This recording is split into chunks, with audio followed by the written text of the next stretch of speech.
మనం ఈ వీడియోలో స్పోర్ట్స్ సంబంధించిన అంశాలపైన చర్చించుకుందాము. ఆర్ఆర్బి ఎన్టీపీసీ ఏదైతే సిలబస్లో ఈ స్పోర్ట్స్ను స్పెసిఫిక్గా మెన్షన్ చేయడం జరిగింది. కాబట్టి ఆస్పిరెంట్స్ 1-2 బిట్స్ను మనం ఈ స్పోర్ట్స్ నుండి ఇందులో అంటే GK part and current affairs part, sports నుండి ఒక బిట్, జీకే పార్ట్ నుండి ఒక బిట్ రావడానికి స్కోప్ అయితే ఉంది. మరి మనం కీలకమైన అంశాలపైన చర్చించుకుందాం. ఫస్ట్ మనం వివిధ క్రీడల్లో ఆటగాళ్ల సంఖ్యని చూద్దాం. ఆటగాళ్ల సంఖ్యను పరిశీలిస్తే ఫస్ట్ మనకు క్రీడాంశం, ఇటు ఆటగాళ్ళు. ఒకటి క్రికెట్, హాకీ, ఫుట్బాల్. ఈ 3 క్రీడలలో క్రీడాకారుల సంఖ్య 11 మెంబర్స్, అది మర్చిపోకూడదు. ఫుట్బాల్, హాకీ అలాగే క్రికెట్, ఈ 3 కూడా పాపులర్ గేమ్స్ అని చెప్పవచ్చు. ఈ 3 క్రీడలలో క్రీడాకారుల సంఖ్య 11 మెంబర్స్. Next volleyball. చాలా దేశాల జాతీయ క్రీడ వాలీబాల్ కూడా ఉంటుంది. వాలీబాల్లో క్రీడాకారుల సంఖ్య 6 మెంబర్స్. అలాగే బాస్కెట్బాల్ విషయానికి వచ్చేసరికి క్రీడాకారుల సంఖ్య 5 మెంబర్స్. అలాగే మనకు బేస్బాల్, ఇదైతే అమెరికా జాతీయ క్రీడ. బేస్బాల్ లో ఏదైతే గేమ్ ఉందో దాంట్లో క్రీడాకారుల సంఖ్య 9 మెంబర్స్. బేస్బాల్లో క్రీడాకారుల సంఖ్య 9 మెంబర్స్. అలాగే మనకు టెన్నిస్, బ్యాడ్మింటన్ అలాగే టేబుల్ టెన్నిస్. ఈ 3 కూడా క్రీడాకారుల సంఖ్య ఒకరు లేదా ఇద్దరు. ఒకరన్నా తప్పే, ఇద్దరన్నా తప్పే. ఖచ్చితంగా 1 or 2 అని కంపల్సరీ మెన్షన్ చేయాల్సి ఉంటుంది. ఏమేమన్నాం? మనకు టెన్నిస్, బ్యాడ్మింటన్ అలాగే టేబుల్ టెన్నిస్ 1 or 2 అది మనం గమనించాలి. అలాగే రగ్బీలో క్రీడాకారుల సంఖ్య 15 మెంబర్స్. అత్యధిక క్రీడాకారులు ఆడే క్రీడ ఏదంటే అది రగ్బీ అని చెప్పవచ్చు. అలాగే కబడ్డీ ఇది తెలంగాణ రాష్ట్ర క్రీడ అని చెప్పవచ్చు. ఈ కబడ్డీలో మాత్రం క్రీడాకారుల సంఖ్య 7 మెంబర్స్, అది మనం మర్చిపోకూడదు. పోలోలో 4 మెంబర్స్. పేరు ఈజీనది, పోలో 4, అది మనం గుర్తుంచుకునేలా. మనకు హిస్టరీలో ఒక బిట్ ఉంటుంది, పోలో ఆడుతూ మరణించిన ఢిల్లీ సుల్తాన్ ఎవరని, అది కుతుబుద్దీన్ ఐబాక్. అంటే ఇక్కడ సందర్భం మంచిది కాబట్టి చెప్తున్నా. Next bridge 2 members. అలాగే క్యారమ్ 1 or 2, ఒకరు లేదా ఇద్దరు. చూడండి, ఒకరు లేదా ఇద్దరు ఎన్ని దగ్గర వచ్చింది? Tennis, badminton, table tennis, carrom ఒకరు లేదా ఇద్దరు. క్రికెట్, హాకీ, ఫుట్బాల్ 11 మెంబర్స్, అది మనం గమనించాలి. మిగతా volleyball 6, basketball 5, baseball 9, rugby 15, kabaddi 7, polo 4, బిర్జ్ దీంట్లో మాత్రం క్రీడాకారుల సంఖ్య 2 మెంబర్స్, అది మనము క్యారమ్ 1 or 2. ఇది క్రీడా అలాగే ఆటగాళ్ళ సంఖ్య. మనం ఇందులోనే వివిధ దేశాల జాతీయ క్రీడలను చూద్దాం. ప్రపంచంలో అత్యధిక దేశాలు ఆడే లేదా ప్రపంచంలో అత్యధిక దేశాల జాతీయ క్రీడ క్రికెట్ కాదు. ప్రపంచంలో అత్యధిక దేశాల జాతీయ క్రీడ ఫుట్బాల్. ప్రపంచంలో అత్యధిక దేశాలు ఆడే క్రీడ ఫుట్బాల్, అది మనం గమనించాలా. ఫుట్బాల్ క్రీడాకారుల సంఖ్య మనం ఇప్పుడే చెప్పుకున్నాం, ఎంత? 11 మెంబర్స్. ఇప్పుడు మనం వివిధ దేశాలు వాటి జాతీయ క్రీడలను చూద్దాం. First Australia, England, Jamaica, Barbados, Grenada. ఈ దేశాల జాతీయ క్రీడ క్రికెట్ అని చెప్పవచ్చు. కాదు, క్రికెటే. Australia, England, Jamaica, Barbados, Grenada. మనకు జనరల్గా క్రికెట్లలో ఎక్కువ ఫేమస్ పుట్టినిల్లు దేశాలైతే ఇంగ్లాండ్, ఆస్ట్రేలియా ఫేమస్. మరి మిగతా దేశాల జాతీయ క్రీడ కూడా క్రికెటే. కొన్ని దేశాలు ప్రిఫరెన్స్ ఇవ్వచ్చు, ఇవ్వకపోవచ్చు, కానీ జాతీయ క్రీడగా మాత్రం అవే ఉంటాయి. ఇప్పుడు భారతదేశ జాతీయ క్రీడ హాకీ, కానీ భారతదేశంలో అనధికారికంగా జాతీయ క్రీడగా క్రికెటే చలమని అవుతుంది. That is different issue. చూద్దాం. Australia, England, Jamaica, Barbados, Grenada, ఈ దేశాల జాతీయ క్రీడ మాత్రం క్రికెట్. అలాగే శ్రీలంక జాతీయ క్రీడ వాలీబాల్. అలాగే ఆఫ్ఘనిస్తాన్ జాతీయ క్రీడ భుజ్ కాశీ. అలాగే భూటాన్ జాతీయ క్రీడ ఆర్చరీ. ఇక్కడ ఆర్చరీ అంటే విలువిద్య, బాణంతో ఆడడం మనందరికీ తెలుస్తుంది ఆర్చరీ. నెక్స్ట్ కెనడా, అక్కడ 2 గేమ్స్ ఉంటాయి. ఆ వింటర్లోనేమో ఐస్ హాకీ అంటే శీతాకాలం, అలాగే సమ్మర్ వేసవి కాలంలో మాత్రం అక్కడ లాక్రోసే ఈ రెండు క్రీడలు కూడా జాతీయ క్రీడలుగా మనకు కెనడా దేశంలో కొనసాగుతున్నాయి. అలాగే చైనా జాతీయ దేశ క్రీడ, ఇది మనకు పొరుగునున్న దేశం కాబట్టి మనకు తరచుగా అడుగుతుంటున్నాం. టీటీ అంటే ఇక్కడ టేబుల్ టెన్నిస్, చైనా దేశపు జాతీయ క్రీడ ఏదంటే టేబుల్ టెన్నిస్. అలాగే క్యూబా, అమెరికా, వెనిజులా, ఇవి వాస్తవానికి పక్క పక్కనే ఉంటాయి. క్యూబా, అమెరికా, వెనిజులా ఈ 3 దేశాల యొక్క జాతీయ క్రీడ మాత్రం బేస్బాల్ అని చెప్పవచ్చు. 3 దేశాల జాతీయ క్రీడ క్యూబా, అమెరికా, వెనిజులా జాతీయ క్రీడ బేస్బాల్. అలాగే ఇండియా, పాకిస్తాన్ ఫీల్డ్ హాకీ లేదా హాకీ భారతదేశపు జాతీయ క్రీడ, అలాగే పాకిస్తాన్ జాతీయ క్రీడ కూడా హాకీ అని గుర్తుంచుకోవాలి.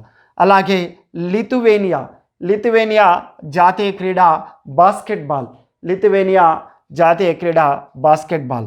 అలాగే ఇక్కడ చూడండి, ఇంతకుముందు చెప్పిన ప్రపంచంలో అత్యధిక దేశాల్లో ఆడే జాతీయ క్రీడ లేదా ఆడే క్రీడ ఏదంటే ఫుట్బాల్. ప్రపంచంలో అత్యధిక దేశాల యొక్క జాతీయ క్రీడ ఏదంటే ఫుట్బాలే. Israel, Italy, Poland, France, Haiti, Israel, Mauritius, Brazil, Denmark ఈ అన్ని దేశాల యొక్క జాతీయ క్రీడ మాత్రం ఫుట్బాల్ అని చెప్పవచ్చు. ఫుట్బాల్ ప్రపంచంలో అత్యధిక ఆదరణ ఉన్న game. Israel, Italy, Poland, France, Haiti, మళ్ళీ ఇజ్రాయెల్ 2 సార్లు వచ్చింది. ఇజ్రాయెల్, మారిషస్, బ్రెజిల్, డెన్మార్క్ ఈ దేశాల జాతీయ క్రీడ ఫుట్బాల్. నెక్స్ట్ ఇండోనేషియా జాతీయ క్రీడ బ్యాడ్మింటన్. అలాగే ఇరాన్ రెజ్లింగ్ అంటే కుస్తీ. నెక్స్ట్ జపాన్ సుమో లేదా రెజ్లింగ్.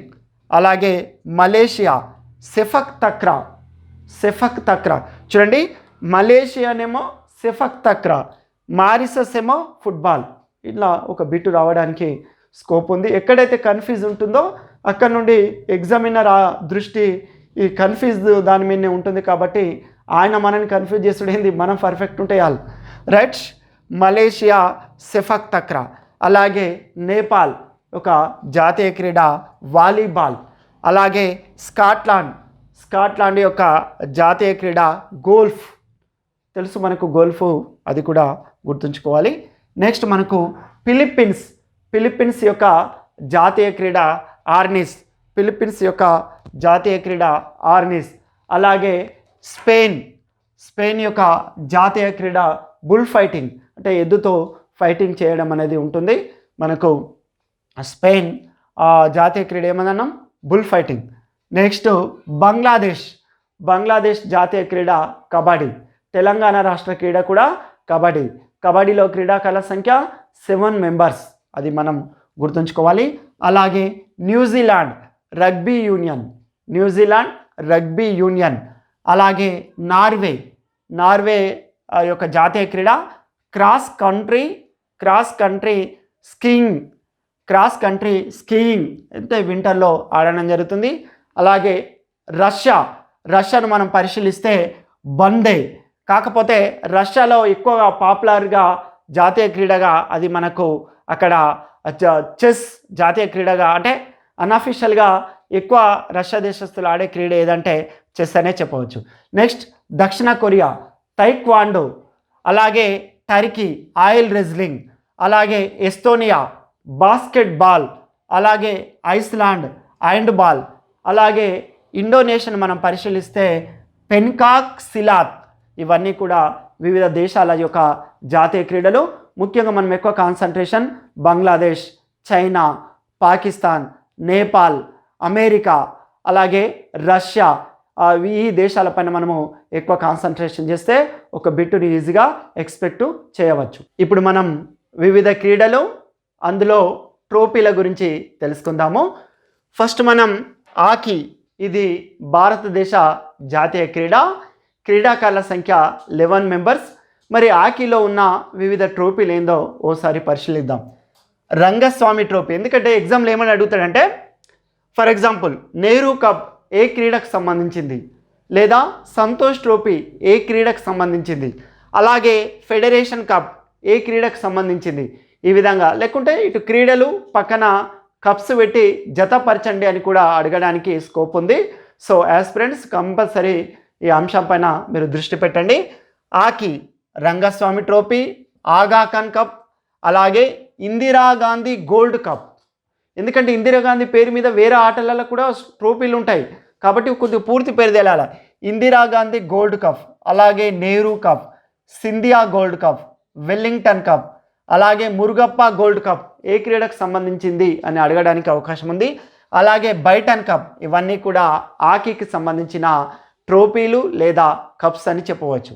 నెక్స్ట్ క్రికెట్, ఇక దులీప్ ట్రోఫీ అందరికీ తెలిసే ఉంటుంది, రంజీ ట్రోఫీ, విజయ్ మార్చండ్ ట్రోఫీ, ఇటువంటి important. Moinuddowla cup, Moinuddowla cup ఏ క్రీడకు సంబంధించింది? మనకు సాధారణంగా క్రికెట్ మరి ఎప్పుడు వినలేం కదా అని మనకు అనుకోవడానికి అవకాశం ఉంటుంది కాబట్టి అడగడానికి స్కోప్ ఉంటుంది. మొయినుద్దౌలా కప్, అలాగే ఇరానీ ట్రోఫీ, ఇది కూడా మనందరికీ తెలిసే ఉంటుంది. సికే నాయుడు ట్రోఫీ, ఇది కూడా తెలిసే ఉంటుంది. కేఎన్ సుబ్బయ్య పిల్లై ట్రోఫీ, ఇటువంటి గుర్తుంచుకున్నాను. కేఎన్ సుబ్బయ్య పిల్లై కావచ్చు, మొయినుద్దౌలా కప్ కావచ్చు, అలాగే కొంతమందికి విజయ్ మార్చండ్ కప్ కూడా తెలిస్తే తెలియచ్చు, తెలియకపోవచ్చు. ఇటువంటి అంశాలపైన ఖచ్చితంగా దృష్టి పెట్టాలి. అలాగే మనం నెక్స్ట్ ఫుట్బాల్ని తీసుకుందాం. ఫుట్బాల్ నుండి అయితే తరచుగా ప్రతి ఎగ్జామ్లో ఒక బిట్ని అడుగుతున్నాడు.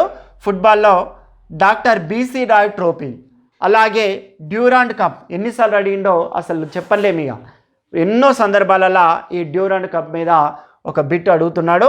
అలాగే సుబ్రత కప్, అలాగే సంతోష్ ట్రోఫీ, అలాగే Rovers trophy, Kalinga cup, Nehru, లేకుంటే ఈ కింది వాన్లో ఫుట్బాల్కు సంబంధించిన ట్రోఫీ కానిది ఏది అని అడగచ్చు. అట్లా ఏ రకంగా అడగచ్చు కాబట్టి ఆట ఆ కప్పుల గురించి అవగాహన ఉండాలి. నెహ్రూ గోల్డ్ కప్, అది మనం చూడండి, నెహ్రూ కప్ ఏమో హాకీ, నెహ్రూ గోల్డ్ కప్ ఏమో ఫుట్బాల్, అది మనం Kalinga cup. Rajiv Gandhi gold cup, అలాగే మనకు ఇందిరాగాంధీ గోల్డ్ కప్ ఏమో hockey, Rajiv Gandhi gold cup ఏమో ఫుట్బాల్, ఆ విషయం మర్చిపోకూడదు. అలాగే హజ్రత్ మహల్ ట్రోఫీ, అలాగే గవర్నర్స్ కప్, ఇవన్నీ కూడా ఫుట్బాల్ క్రీడకు సంబంధించిన ట్రోఫీలు అని చెప్పవచ్చు. నెక్స్ట్ మనం టేబుల్ టెన్నిస్ చూద్దాం. టేబుల్ టెన్నిస్లో యూతంట్ కప్, అలాగే పద్మావతి కప్, అలాగే పీఠాపురం కప్, అలాగే కమలా రామానుజం కప్, ఇవన్నీ కూడా టేబుల్ టెన్నిస్కు సంబంధించిన ట్రోఫీలు. ఒకటి U Thant cup, Padmavati cup, Pithapuram cup, Kamala Ramanujam cup ఏ క్రీడకు సంబంధించింది అని అడగడానికి అవకాశం ఉంటుంది. అది టేబుల్ టెన్నిస్. నెక్స్ట్ మనం టెన్నిస్ గురించి చూద్దాం. టెన్నిస్లో మనం గ్రాండ్ స్లామ్ అందరికీ గుర్తు, ఆస్ట్రేలియా ఓపెన్, ఫ్రెంచ్ ఓపెన్, మనకు Wimbledon, US open, grand slam. కానీ ఇందులో ఇంకొన్ని తెలియనివి కూడా ఉన్నాయి. ఒకటి champions cup, Davis cup, Davis cup, అలాగే ఫెడరేషన్ కప్, ఫెడరేషన్ కప్, అలాగే వెయిట్ మ్యాన్ కప్ ఏ క్రీడకు సంబంధించింది అంటాడు. ఎందుకంటే టెన్నిస్ అనగా ఎంతసేపు ఆస్ట్రేలియా, ఫ్రెంచ్, యూఎస్, వింబుల్డన్ అనడానికి మనకు ఎక్కువ ఐడియా ఉంటుంది కాబట్టి అటువంటి గుర్తుంచుకున్నలా. వెయిట్ మ్యాన్ కప్, అలాగే గ్రాండ్ స్లామ్ ఇప్పుడే చెప్పినాం, Australia, French, Wimbledon, US open, అలాగే చెన్నై ఓపెన్. ఇటువంటి చెన్నై ఓపెన్ అని అనగానే మనకి ఈజీగా ఐడెంటిఫై చేసుకోగలుగుతాం, దాంతో ప్రాబ్లం లేదు. ఈ వెయిట్ మ్యాన్ కప్ అటువంటి పదాలే మనకు ఇబ్బంది ఉంటాయి. సో యాస్పిరెంట్స్ దానిపైన మీరు దృష్టి పెట్టండి. నెక్స్ట్ మనకు బ్యాడ్మింటన్ చూద్దాం. బ్యాడ్మింటన్ విషయానికి వచ్చేసరికి ఇబ్రాహిం రహతుల్లా కప్, ఇబ్రాహిం రహతుల్లా కప్, అలాగే ఊబర్ కప్, ఇది కూడా ఎన్నో సందర్భాలలో అడిగిండు. కొన్ని ఎట్లుంటాయంటే బిట్స్ ఎగ్జామినర్ కూడా గుర్తాయి ఎన్నో కొన్ని ప్రీవియస్ జరిగిన ప్రశ్న పత్రాల నుండి కొన్ని బిట్స్ యాస్టీజ్గా వస్తుంటాయి ప్రతి ఎగ్జామ్లో, 1 లేదా 2 3 కొన్నిసార్లు ఎక్కువ కూడా రావచ్చు. ఊబర్ కప్, అలాగే కోనికా కప్, కోనికా కప్ కూడా మనకు బ్యాడ్మింటన్కి సంబంధించిందే. అలాగే Sudirman cup, Ibrahim Rahimtoola cup, Uber cup, Konica cup, Sudirman cup, ఇవన్నీ కూడా బ్యాడ్మింటన్ క్రీడకు సంబంధించిన ట్రోఫీలు అని చెప్పవచ్చు. నెక్స్ట్ మనం గోల్ఫ్ చూద్దాం. గోల్ఫ్లో రైడర్ కప్, అలాగే Bharat Roy cup, Muthiah gold cup, Eisenhower trophy. ఇక్కడ ఐసెన్హోవర్ అంటే అమెరికా అధ్యక్షుడు ఆయన. ఐసెన్హోవర్ ట్రోఫీ ఏ క్రీడకు సంబంధించిందంటే గోల్ఫ్. అలాగే వాకర్ కప్, అలాగే Prince of Wales cup, Ryder cup, Bharat Roy cup, Muthiah gold cup, Eisenhower trophy, Walker cup, Prince of Wales cup, ఇవన్నీ గోల్ఫ్ క్రీడకు సంబంధించిన కప్పులు. అలాగే మనం నెక్స్ట్ బాస్కెట్బాల్ని చూద్దాం. బాస్కెట్బాల్ విషయానికి వచ్చేసరికి బీసీ గుప్తా ట్రోఫీ, అలాగే federation cup, BC Gupta trophy, federation cup, European cup, ఈ 3 కూడా మనకు బాస్కెట్బాల్కు సంబంధించిన ట్రోఫీలు. అలాగే నెక్స్ట్ మనం బ్రిడ్జ్ యుద్ధం, బ్రిడ్జ్, హోల్కర్ కప్ ఏ క్రీడకు సంబంధించిందంటే బ్రిడ్జ్. అలాగే సుందరం ట్రోఫీ, అలాగే సింగానియా ట్రోఫీ, అవన్నీ కూడా బ్రిడ్జ్కు సంబంధించి. నెక్స్ట్ మనం వాలీబాల్ని చూద్దాం. Volleyball Shivanthi gold cup, Khaitan trophy, ఈ 2 కూడా వాలీబాల్కి సంబంధించింది. నెక్స్ట్ షూటింగ్లో నార్త్ వెల్ కప్ అనేది ఏ క్రీడా కంటే షూటింగ్ అని చెప్పొచ్చు. ఇవన్నీ ఇప్పుడు మనం క్రీడా పదాల గురించి చూద్దాము. ఏ క్రీడలల్లో ఏ పదాలు వాడతారో ఒకసారి పరిశీలిద్దాం. ఫస్ట్ మనం ఈ క్రికెట్లో జనరల్గా ఎక్కువ పాపులర్ ఉన్న వర్డ్స్ నేను బోర్డు పైన చెప్పలేను, అది కొన్ని వర్డ్స్ దాదాపు అందరికీ తెలుసు. ఇంకొన్ని అంటే జనరల్గా మనం ఎక్కువ వినని లేదా కన్ఫ్యూజ్ అయ్యే కొన్ని వర్డ్స్ని ఇక్కడ చూద్దాం. ఇందులో కూడా చాలా మట్టుకు మనకు తెలిసినవి ఉంటాయి. అందులో గ్లౌస్, అలాగే స్వింగ్, అలాగే పాలాన్, అలాగే కటర్, ఈ పదం కొద్దిగా కొత్తగా అనిపిస్తుంది. అలాగే గల్లీ, నెక్స్ట్ స్క్వేర్ లెగ్, అలాగే స్టోన్ వాలింగ్, ఈ పదం కూడా మనకు కొత్తగా అనిపిస్తుంది. ఫ్రీ హిట్, ఇది కూడా అందరికీ తెలుసు. ఇందులో కొత్త పదం అంటే నాకైతే ఈ కటర్ అలాగే ఈ స్టోన్ వాలింగ్ అనేది కొద్దిగా కొత్త వర్డ్స్ అనిపిస్తున్నాయి, వాటిపైన మనం దృష్టి పెట్టాలా. ఈ 2 వర్డ్స్ కూడా ముఖ్యంగా క్రికెట్లోనే వాడతారు. నెక్స్ట్ ఆకీ అంటే దాదాపు ఇది కొద్దిగా మనకు చాలామందికి వర్డ్స్ తెలియ చూద్దాం. అందులో ఒకటి striking circle, 2 the breaker, next trapping, next scoop, అలాగే షాట్స్, అలాగే సడన్ డెత్ అంటే మనం ఏమనుకుంటామంటే ఏదైనా బాక్సింగ్లా అనుకోకుండా కొడితే సడన్ డెత్ అయిపోయింది అని అనుకుంటాం. అంటే మన ఆలోచన అట్లుంటుంది, ఎందుకంటే దాంట్లో ఆప్షన్లో కూడా అక్కడ రెజ్లింగ్ అని ఇస్తాడు కాబట్టి కన్ఫ్యూజ్ అవుతాం అసలు, ఎందుకంటే ఆ ఆటకు ఈ వర్డ్కు సంబంధం లేదనిపిస్తుంది, అట్లా ఉంటాయి. కాబట్టి దీని మీద దృష్టి పెట్టాలి. సడన్ డెత్, అలాగే ప్లిక్, అలాగే రూల్ ఇన్, ఇవన్నీ కూడా హాకీలో వాడే పదాలు. ఇక నెక్స్ట్ మనం ఫుట్బాల్ అయితే ప్రపంచ ప్రసిద్ధిగాంచిన ఆట అని చెప్పచ్చు. ప్రపంచంలో అత్యంత ఆదరణ ఉన్న ఆట, చాలా దేశాలు ఆడుతున్న ఆట అని కూడా మనకు తెలుసు. ఈ ఫుట్బాల్లో dribble, midfielder, red card, sweeper, corner kick, penalty kick, midfielder, holding, ఈ పదాలన్నీ కూడా మనకు ఈ ఫుట్బాల్కి సంబంధించిన అంశాలని చెప్పచ్చు. ఈ ఫుట్బాల్లో ఈ పదాలన్నింటినీ కూడా వాడడం జరుగుతుంది. నెక్స్ట్ మనం గోల్ఫ్ చూద్దాం. ఈ గోల్ఫ్ విషయానికి వచ్చేసరికి బోగి, కాడి, లెవెల్, గ్రిఫ్, ఫెయిర్ ప్లే, అలాగే 4 బాల్, డ్రైవ్, చిరిడి, ఇవన్నీ, అలాగే లింక్స్ నిస్లిక్, అలాగే బంకర్ అనేది ఏ క్రీడకు సంబంధించిన పదం అనడానికి అవకాశం ఉంది. ఫోర్సెమ్, అలాగే రోల్స్, ఇవన్నీ కూడా మనకు గోల్స్ క్రీడలో వినిపించే పదాలుగా మనం చెప్పవచ్చు. నెక్స్ట్ మనం బాస్కెట్బాల్ చూద్దాం.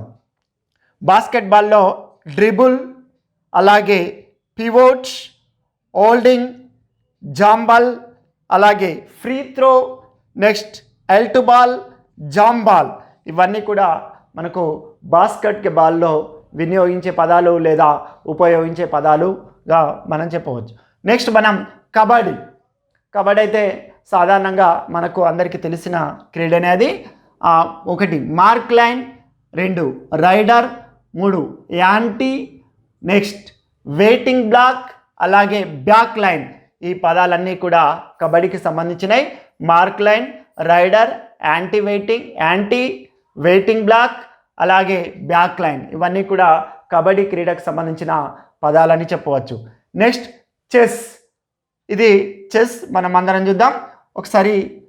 చెక్, రేటి ఓపెనింగ్, కాజిల్, అలాగే విషష్, అలాగే క్విన్, ఇది అందరికీ తెలుసు క్విన్ అనే పదం. రుక్, చెక్మెట్, ఇటువంటి పదాలు అడుగుతాడు. ఒకసారి అడిగిండు కూడా. చెక్మెట్ అనే పదం ఏ క్రీడకు సంబంధించిన పదం అని అంటారు. చెక్మెట్ అనేది అది చెస్ లేదా చదరంగానికి సంబంధించింది. అంతరిక్షంలో ఆడిన ఆట ఏదంటే చెస్లో ఉండే గల్లాల సంఖ్య ఎంత అంటే 64. అది కూడా మనం గుర్తుంచుకోవాల్సిన అవసరం ఉంది. నెక్స్ట్ మనకు స్విమ్మింగ్ చూద్దాం. స్విమ్మింగ్ ఇందులో బాక్స్ స్ట్రోక్, అలాగే బటర్ఫ్లై స్ట్రోక్, నెక్స్ట్ కోగల్ క్రాల్, అలాగే ఫ్రీ స్టైల్, ఈ పదాలన్నీ కూడా స్విమ్మింగ్కి సంబంధించినవి. బాక్స్ స్ట్రోక్, బటర్ఫ్లై స్ట్రోక్, కోగల్ క్రాల్, ఫ్రీ స్టైల్. నెక్స్ట్ మనం బ్యాడ్మింటన్ చూద్దాం. బ్యాడ్మింటన్ ఇందులో లెట్స్, ఫస్ట్ హ్యాండ్, అలాగే రాకెట్, నెట్ షాట్, డ్యూష్, ఇటువంటి ఇంపార్టెంట్. డ్యూష్ అనే పదం ఏ క్రీడకు సంబంధించింది అని అడగడానికి అవకాశం ఉంది. ఈ డ్యూష్ అనే పదం బ్యాడ్మింటన్కి సంబంధించింది. అలాగే డబుల్ ఫాస్ట్, క్రాస్ షాట్, అదేవిధంగా స్మాష్, ఇటువంటిది కూడా ఇంపార్టెంట్. స్మాష్ అనే పదం ఏ క్రీడకు సంబంధించింది? బ్యాడ్మింటన్. అలాగే డ్రాప్ షాట్, ఇవన్నీ కూడా మనకు బ్యాడ్మింటన్ క్రీడకు సంబంధించిన పదాలుగా మనము చెప్పవచ్చు. నెక్స్ట్ మనం టేబుల్ టెన్నిస్ చూద్దాం. టేబుల్ టెన్నిస్లో ఎడ్జ్ బాల్స్, లైట్, స్మాష్, చూడండి స్మాష్ రెండు దగ్గర వచ్చింది టేబుల్ టెన్నిస్. అలాగే మనకు వేరే దగ్గర కూడా ఈ స్మాష్ అనే పదం రావడం జరిగింది. అది బ్యాడ్మింటన్ మరియు టేబుల్ టెన్నిస్, అట్లా కూడా గుర్తుంచుకోవాలా. అలాగే చైనీస్ గ్రిప్, ఫుట్ స్ట్రోక్, ఇట్టింగ్, ఇట్టింగ్ అనే పదం ఏ క్రీడకు సంబంధించింది అంటాడు. ఇట్టింగ్ అనేది table tennis.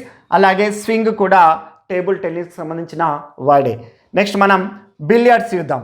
బిలియర్డ్స్లో Mariya shot, scratch, scratch, అలాగే స్కూ అనే పదం ఏ క్రీడకు సంబంధించింది అంటాడు. స్కూ అనే పదం బిలియర్డ్స్. అలాగే బాక్, అలాగే స్పాట్ స్ట్రాక్, ఇవన్నీ కూడా వివిధ క్రీడల్లో ఉపయోగించే పదాలు. 1-2 సార్లు మనం చూస్తూ కొద్దిగా డిఫరెంట్ ఉండే వర్డ్స్ని ఐడెంటిఫై చేసుకుంటే ఈజీగా 1 బిట్ మనము ఇలా మనం లాస్ కాకుండా ఉండడానికి స్కోప్ ఉంది. సో యాస్పిరెంట్స్ కొన్ని కీలకమైన పదాలను ఎక్కువ ఆదరణ ఉన్న ఆటల మీద అడగడానికి అవకాశం ఉంటుంది. అందులో క్రికెట్ కావచ్చు, ఫుట్బాల్ కావచ్చు, అదేవిధంగా బ్యాడ్మింటన్ కావచ్చు, ఇటువంటి చెస్, ఇటువంటి క్రీడల నుండి క్వశ్చన్స్ అడగడానికైతే ఛాన్స్ అయితే ఉంది.